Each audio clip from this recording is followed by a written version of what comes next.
Okay, YouTubers, I'm winding this warp on. I've got probably a little over 2 yards wound on so far, but you can just see I turn this handle right about there, and everything's on. You can see where the leaf sticks are to separate things, and just make a turn. And then every once in a while I put in these, I know I've got paper in there, but I like using the sticks too to separate the layers of the wound on warp. So we'll give it a few more turns. Then I'll take you around the other side and show you what the winding on process looks like from over there. So I've got some weights tied on to the end of this because I don't have a second person. My wife's not home right now to help me hold this. So as I turn it, here you can see the weighted down bits of warp thread going up. And that's the winding on.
Hey there, YouTubers.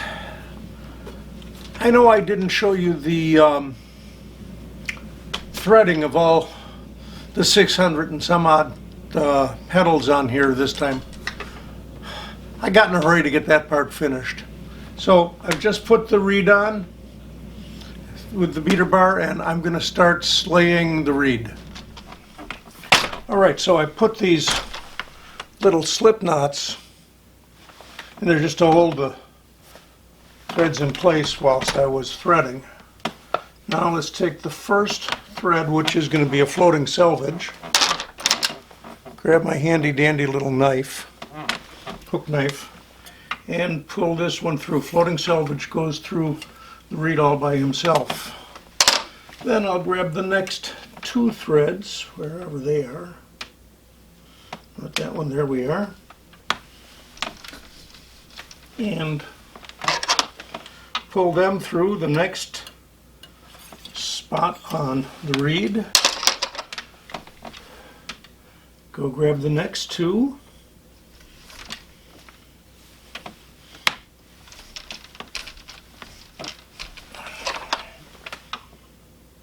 Pull that through. Well, there's 5 threads through out of 600 and some. I've forgotten the exact number, but got a ways to go. So I'm going to turn the camera off again and keep going with this, and we'll show you what's next when I get to that point. Okay, YouTubers, I'm going to show you a little bit more of the slaying of the reed. I'm putting 2 threads through per dent in the reed, and I'm doing them in sets of 24 or 12 reed openings. You see these little yellow threads right there? There's dust on here too, but that's beside the point. Little yellow threads. That one was a white thread, then more yellow. those tell me where I've got an inch. I tied that around the reed a couple of years ago. And I just keep going back and using it as my measuring thing. So we'll just pick up a few more threads, pull them through,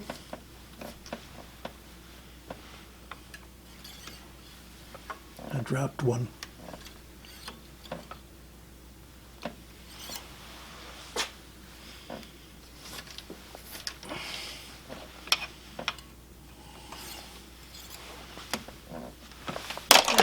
Let's see where the edge of this is.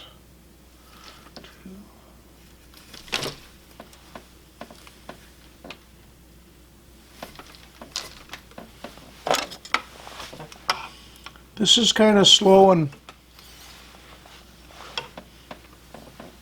I think you've seen me do this before, but what the heck, it doesn't hurt to show you again.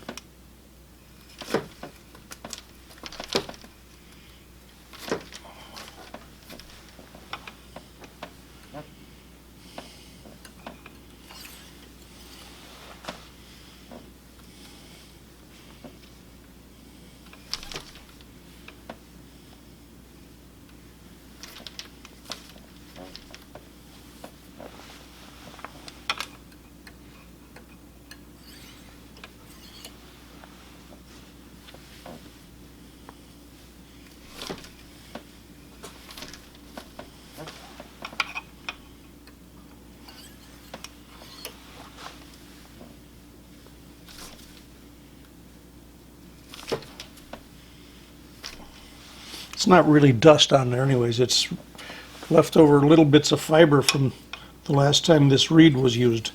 As you're going through the reed, you do tend to collect just a little bit of fiber. Sticks to the reed a little bit.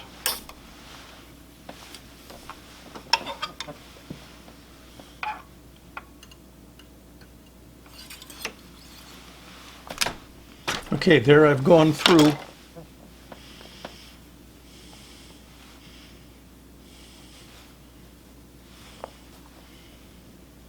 That was an inch. So this is another inch worth. I'm just going to comb it one time to be sure it's through. And I'm going to loosely tie a knot in here. I'm not going to make it real tight because if I do need to make adjustments later, it's there. But there you go, one more inch slayed through the reed at 12 ends per inch. So I've got 2, 4, 6, 10 of orange, 8 of blue, and 4 of brown. And you know what, that's only 11 because this previous one I mistakenly put 13 instead of 12. Oh well, it'll still work. Hey YouTubers, well, this is a different position for me working on the loom. I bought a couple of 12-inch tall utility step stools over at Walmart. They cost me $9.95 each, I think, something like that. And it's kind of a pain to lift the loom up and put these under each side. You can see one, it's this black thing here, and the other one is over here right next to where the camera's at. I'm not 100% convinced yet if I like this or not. This is the first time I'm doing a tie-up this way. It certainly is easier to move these Texolf strings around. Let's get this out of the way.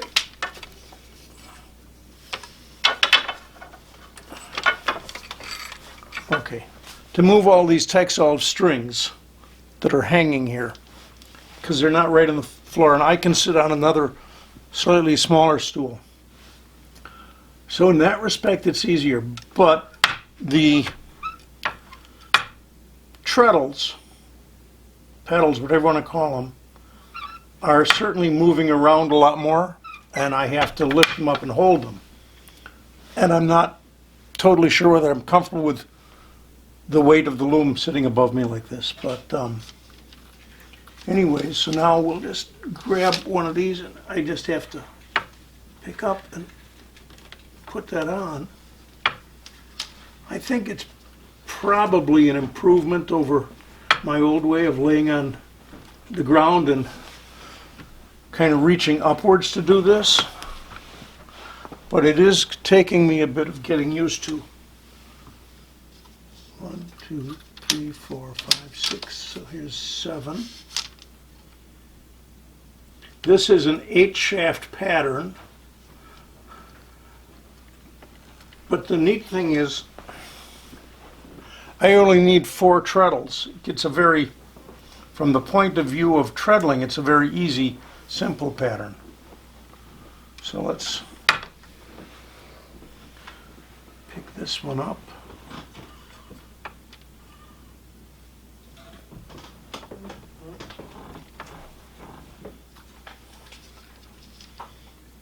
It is easier to see, especially the lower set of lambs here. The upper ones are still kind of a nuisance, but they're not quite as bad for reaching. So my first impression of doing it this way is good, but I may want to do this a couple more times before I make a final commitment to how much I like this.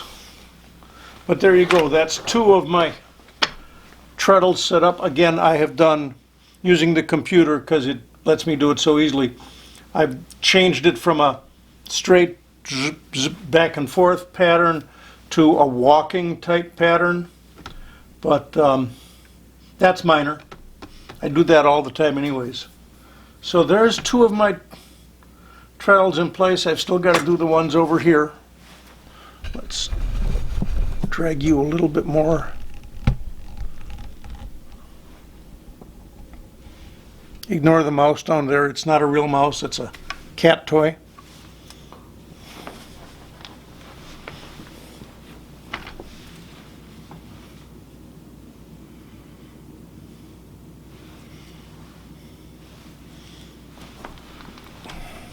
They like to throw it under the loom. So, okay, that's it for now. More later.